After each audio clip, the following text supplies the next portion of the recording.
Nouvelle vidéo, nouveau backtesting record aujourd'hui. On continue le travail sur juin 2021. Vous voyez qu'on est sur une très bonne année pour l'instant. 2%, 6%, 3%, 2%, 3%. Que des mois positifs à l'affilée. Et là, en ce moment, on est en train de faire juin 2021. Pour l'instant, j'ai fait mes 3 paires FX, EURUSD, GBP, USD, USD4. Je viens de record 2 vidéos.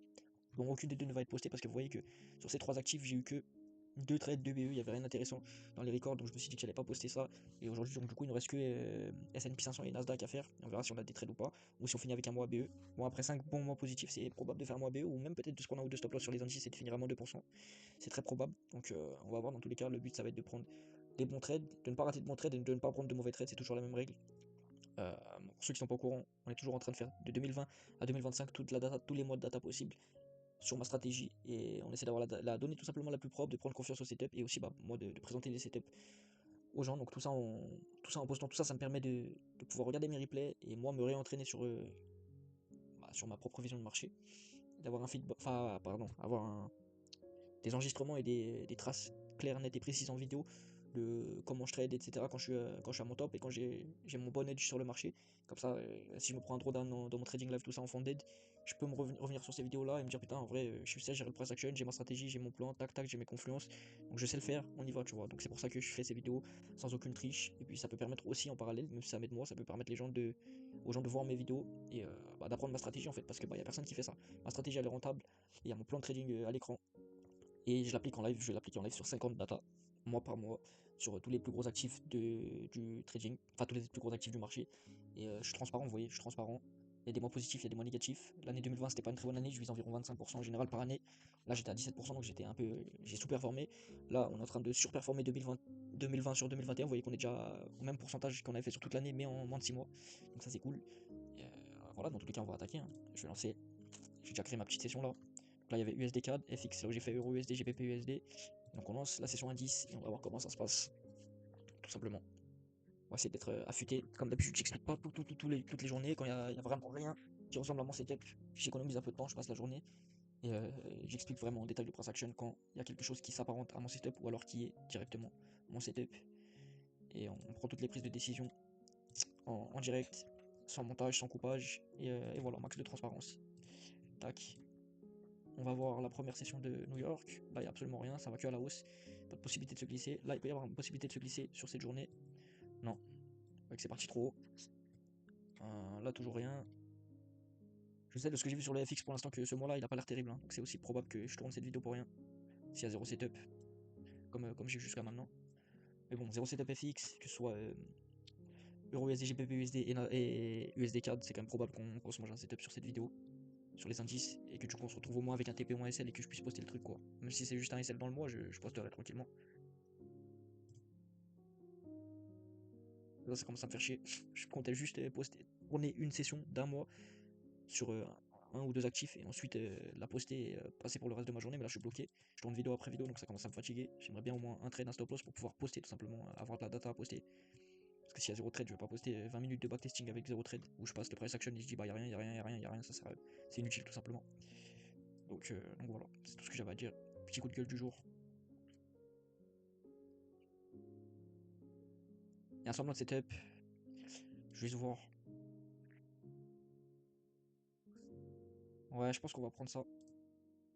C'est un trade qui est original. Je vois rarement des trades de ce type là, mais le sup est magnifique.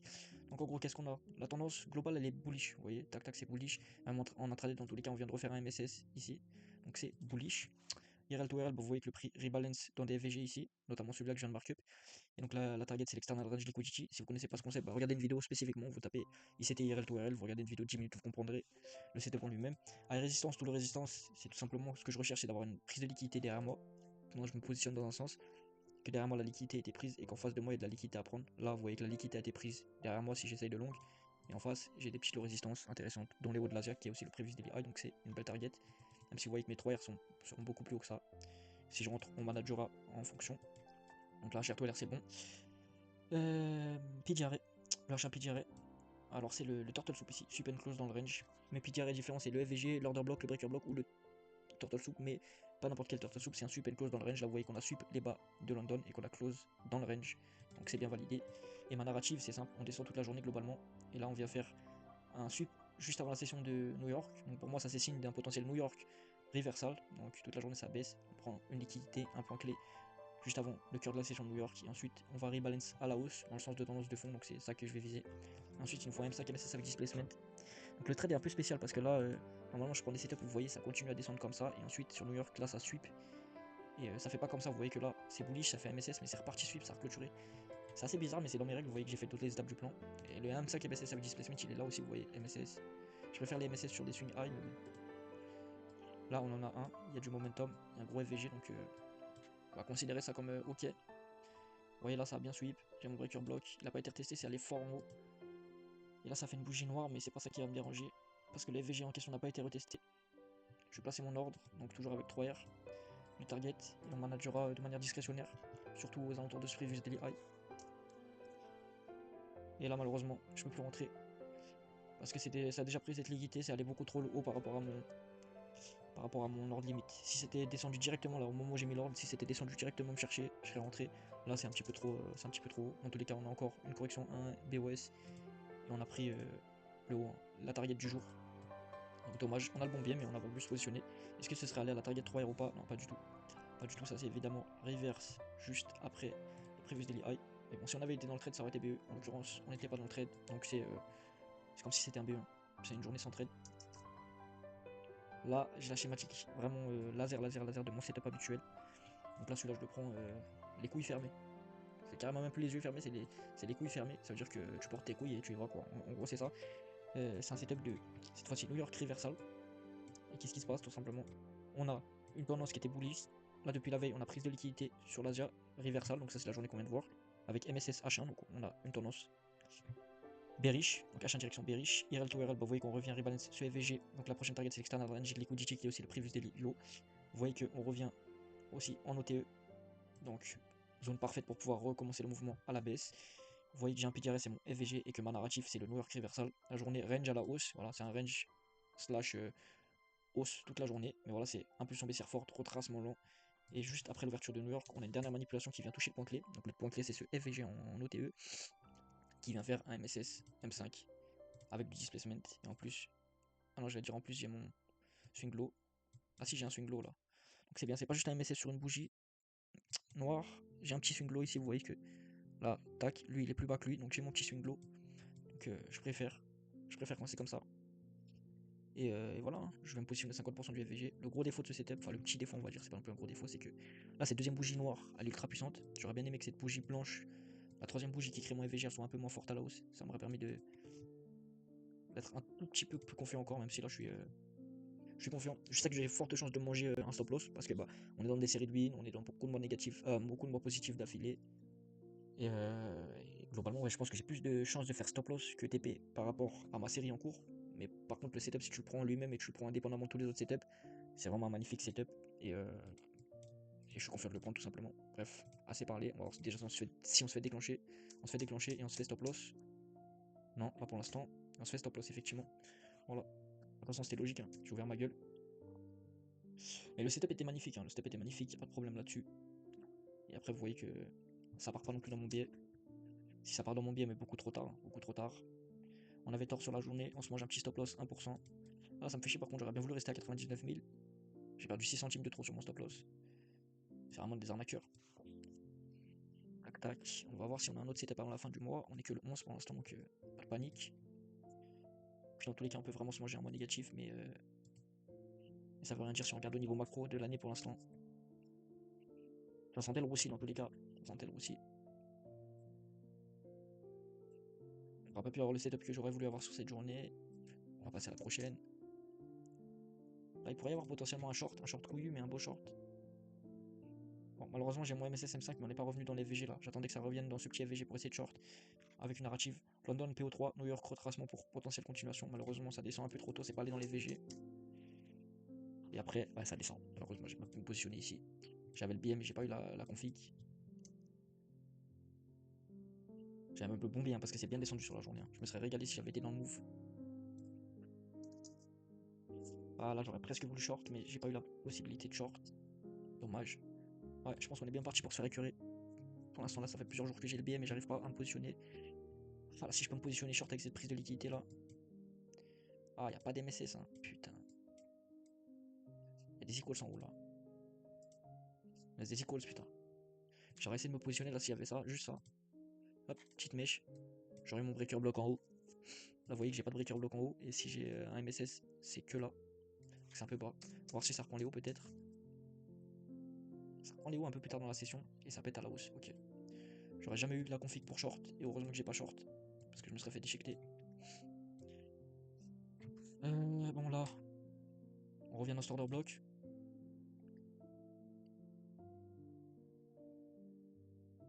Traverse l'order block. Il n'y a pas eu de setup bullish.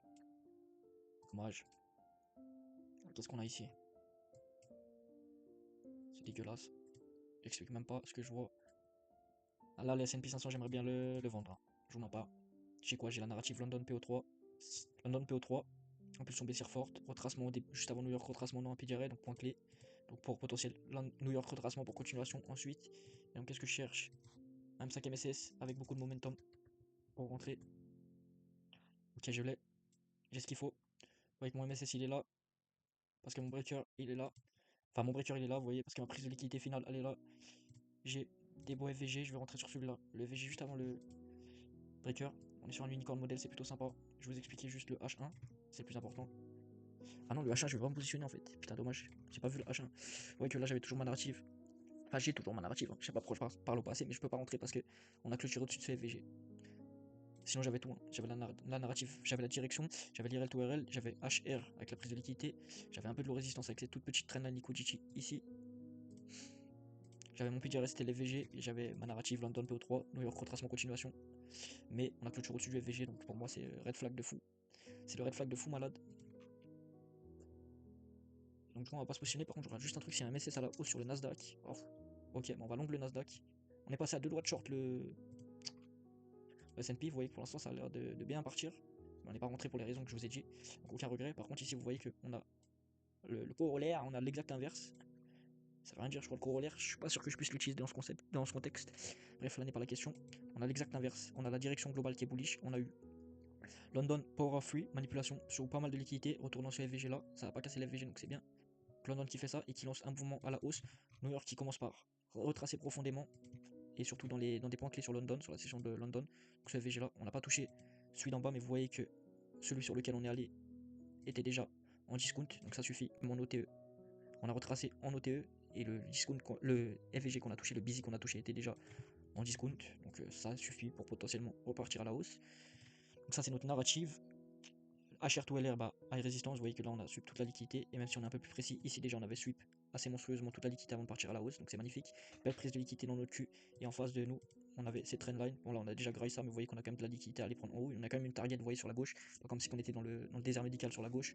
Je sais pas pourquoi j'ai mis la bouteille dans le champ de la caméra, c'est pas grave. Le PDR c'est le FVG. Le PDR c'est le FVG, la narrative je vous l'ai déjà dite, et le M5 MSS avec displacement, il est absolument laser magnifique.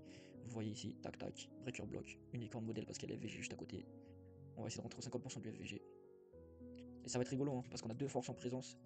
J'avais le setup qui était super beau sur la S&P 500 à la baisse. Donc j'aurais été déclenché, mais je l'ai pas pris pour un détail qui n'en est pas un vrai. Le setup a été annulé au dernier moment, mais il restait propre, il restait beau.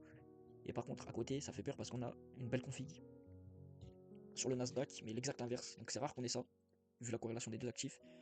Et du coup, c'est bizarre parce que dans tous les cas, vu les forces en présence, il n'y aura pas TP sur les deux. Il y en aura un qui va faire stop loss, un TP. Et on va dépouiller les résultats.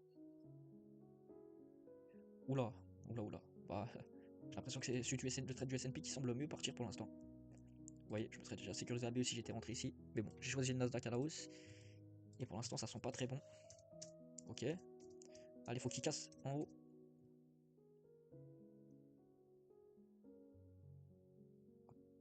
Alors écoutez, habituellement, il faut que ça BOS ici là. Habituellement, j'attends que ça BOS ici là. Pour pouvoir me mettre à BE. Si ça avait BOS, donc le corps ici avait cassé la mèche ici, je me serais mis à BE automatiquement. Maintenant, vu ce que je vois sur le prix actuellement, il prend toute la liquidité ici, hein. Donc ça c'est l'external range liquidity de la journée, c'est le plus haut de la journée pour l'instant. Donc c'est le current daily high. On sweep, on fait des bougies agressives noires. Depuis le début, le trade n'a pas l'air de sentir ultra bon. Je me mets tout simplement à BE maintenant. Et je pense que je vais me faire BE, mais au moins, je sécurise mon compte. Ok. Ok. Bon. On s'est mis à BE pour se sauver la vie. en cas de galère. Le prix repart dans notre direction. Je suis content. Là, ça BOS. Donc là, même dans tous les cas, je me serais mis à BE, même si là, je me suis déjà sécurisé pour les raisons que je viens de vous dire, enfin, dont je viens de vous parler. Le prochain point où on va se méfier, bah, c'est le Previous Daily High. Donc, non, c'est même pas le Previous Daily High, je suis con. Non, c'est juste cette grosse prise de liquide. Enfin, putain, c'est ce gros swing high important sur le marché. Donc, je le mark up et on va voir comment ça réagit ici. Dépendamment de comment ça réagit ici, on sortira bien avant notre TP. Je vais juste extend ici pour que ça fasse plus joli. Ok, pour l'instant, ça a l'air de bégayer un peu. Logique, c'est une point. C'est un. Putain, j'arrive pas à parler. Ça bégaye ici, logique, c'est une grosse liquidité. Donc, c'est un point de retournement potentiel. On sort pas du trade. Ok, ça continue à la hausse. Et là, bah, tout simplement, on va essayer de tenir le trade jusqu'au TP. À moins que on atteigne 14h, heure New York, donc 21h heure française, et qu'on soit pas au bout du trade. Dans ce cas-là, je fermerai manuellement. Et aussi, si on a un gros breaker block avec du momentum à la baisse, donc contre nous, avant le TP, je sortirai. Donc là, pour l'instant, je reste dans le trade, je touche rien. Il a failli y avoir vous voyez, le gros breaker block dont je vous parlais, mais ça a été une prise de liquidité sous ce plus bas. Si ça avait cassé ici, je serais sorti. Et il est 14h. Vous voyez qu'il est 14h, heure New York. Donc c'est l'heure de fermer. 2164 de profit. Cool. On était à moins 1%, on repasse à plus de plus 1%. On est le 23 juin. Donc voilà. Alors d'ici la fin du mois, si on a encore un trade, là, potentiellement je peux short le Nasdaq selon comment ça se passe. Ah là là, c'est dommage. J'ai pas pu short le Nasdaq parce que j'ai eu ce MSS là qui s'est passé un peu trop tard. Ouais, moi j'ai pas pu short ce Nasdaq. On n'a pas de low résistance dans tous les cas en bas. C'était un short suicide là, contre tendance. Ça me dérange pas s'il y a un MSS à la baisse sur la journée, il y a un profil London PO3, vous voyez. Il y a un profil London PO3 avec du momentum, on revient dans FVG. Ça me dérange pas de short contre tendance. Je sais que je peux quand même prendre mon TP ici. J'ai la marge. La raison pour laquelle je tente pas le coup ici, c'est parce que bah, j'ai pas de low résistance. Donc là, sans low résistance, par contre, c'est un trade suicide. Ah là là, non, là, il n'y a rien à faire sur cette journée. Et là, non, là, je vais potentiellement pouvoir long, dépendamment de ce qui se passe en LTF. Je pense qu'il va falloir que ça rebalance en bas, que ça reprenne la liquidité une dernière fois en M5 pour faire mon MSS. Quoique. En fait, regardez ce qui se passe ici. J'ai globalement un prix qui est bullish. Il n'y a pas de doute là-dessus, le S&P 500 est bullish. Ici, j'ai une narrative New York reversal. Pourquoi? Parce que vous voyez que on revient dans ce FVG, donc narrative IRL to URL. Donc selon cette théorie, la target principale et prochaine, c'est le Previous Daily High. Non, c'est même pas le Previous Daily High, mais en tout cas, c'est cet external range liquidity là. Vous voyez qu'au début de la journée, ça a déjà pris le Previous Daily High qui est en pointillé ici. Bref, IRL to URL, c'est validé. High résistance to low résistance, bah, vous voyez que derrière moi, j'ai des belles prises de liquidité. Et surtout celle-là en intraday. Ça a pris le bas de London en sweep and close dans le range. Prise de liquidité très esthétique et normalement très efficace sur le marché. Donc ça c'est bon. Low résistance, on en a en face de nous, vous voyez. Donc on a des targets intéressantes avec le haut de l'Asia et le haut de London qui sont intacts. Le pitch arrêt sur la position c'est sweep and close dans le range, donc turtle soup ici. Je t'ai déjà expliqué pourquoi tout à l'heure. Je prenais ça en compte comme un pitch arrêt potentiel pour rentrer en position. Et donc la narrative, vous voyez, tendance globale baissière, enfin tendance globale haussière, pardon, intraday baissier toute la journée, ça fait des zigzags à la baisse, ça rejoint un point clé, j'ai une prise de liquidité dans un point clé qui est ce fair value gap. Et donc, un narratif, c'est tout simplement que la prise de liquidité, la manipulation de la journée a été faite juste avant New York, et donc on pourra avoir un New York reversal. Pour avoir un New York reversal pour aller chercher la tendance de fond sur la journée. Donc je rentre ici sur mon breaker block. Dommage, le breaker block était haut. Donc ça me fait un stop loss large, donc un TP large. Je mets mon ordre ici. Vous voyez qu'il y a un MSS, il y a plutôt du momentum. Même si, bon, ici ça bégaye un peu dans la globalité. Pas mal de bougies blanches consécutives. On peut considérer ça comme du displacement, même si c'est pas le displacement du siècle, je vous l'accorde. Hop là, entrer comme ça, take profit 3R, mais évidemment, ici c'est la target du jour. Donc si on est dans le trade, on manage. Et si on est dans le trade, ça se passe bien et qu'on atteint le haut de ces résistances là, on sera intelligent sur notre management. En tout cas, j'espère qu'on sera intelligent et pas émotionnel sur notre management. En live, c'est compliqué, mais en backtesting, normalement, ça devrait pas être un problème d'être cohérent dans notre management. Donc voilà. On va passer les bougies, on va voir si on se fait déclencher. Vu la fusion du prix, normalement, il devrait pas y avoir de soucis, on devrait se faire déclencher. Ok, on est déclenché dans le trade et ça part. Ok. Alors au début, ça bégayait pas mal de temps ça bégayait pas mal de temps dans le breaker block. Vous voyez que pour l'instant, le breaker block est respecté. Il faudrait que ça clôture au-dessus de cette mèche là pour faire mon BOS officiel. Allez, ouais, c'est bon. BOS officiellement sur ce trade, on peut se mettre à BE, on risque plus rien. On est risque free sur la position. Maintenant, on va manager en fonction de nos liquidités. Ok, on a atteint les liquidités ou pas? Pour l'instant, vous voyez qu'on n'a pas su cette liquidité. Je vais remettre la ligne en plus épaisse, on la voit mieux sur la vidéo. On n'a pas atteint, pour l'instant, je reste confiant. Je continue à passer des bougies. Là, on a atteint, donc là, s'il y a vraiment un breaker à la baisse, je sors. Ouais, je vais sortir avec le profit que j'ai, pourquoi? Bah, tout simplement parce que ça a atteint le point clé de la journée, la liquidité. Et même si moi je target 3R, je suis intelligent sur mon management, ça a atteint ici la target et ça a fait un MSS. Après avoir fait sweep and close dans le range sur la liquidité en M5, ça fait un MSS à la baisse avec du momentum. Je préfère sortir avec 580, donc 0,5 environ de profit, que de risquer de me faire reverse la gueule.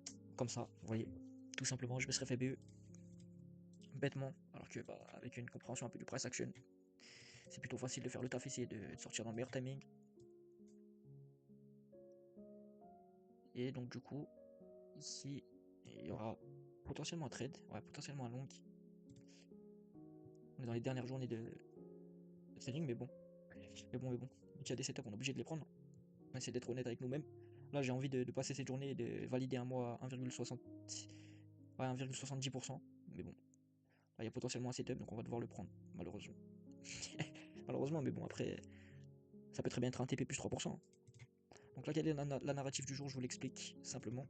J'ai eu mon London PO3 sur la journée. London PO3, vous voyez que ça a pris les bas de laser super close dans le range. On a lancé un momentum haussier. On a fait un MSS H1 à la hausse en intraday.